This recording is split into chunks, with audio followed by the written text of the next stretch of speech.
দেখো আজকের লাঞ্চের থালিতে কি কি নিয়ে চলে এসেছি। গরম গরম ভাত, এখানে আছে সবুজ ডিম। সবুজ ডিমের রহস্যটা বড় ভিডিওতে গেলে বুঝতে পারবে। আর এখানে আছে শিমের দানা দিয়ে ডাল, শুটকি মাছ, চিংড়ি দিয়ে। তো এই দুখানা রেসিপি তোমরা আমাদের চ্যানেলে বড় ভিডিওতে পেয়ে যাবে, অবশ্যই দেখে নাও। আর সবুজ ডিমের রহস্যটা খুঁজে নাও, খুঁজে বানিয়ে ফেলো। সবুজ ডিম যখন পাতেই আছে, সবুজ ডিমটা দিয়ে শুরু করি। সবুজ ডিম বলে কথা।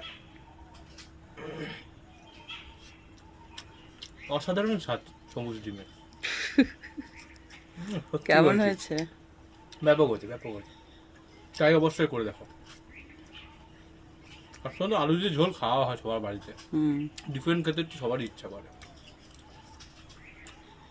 ডিমের তো নিজস্ব স্বাদ নেই, ওকে হ্যাঁ। যেমন ভাবে করা যায় সেটাই। তেমন ভাবে আছে। হ্যাঁ, শীতকালীন সব সবজি দেওয়া ডালটার মধ্যে, খুব সুন্দর লাগে। ট্রাই, এটাও ট্রাই করো। চিংড়ি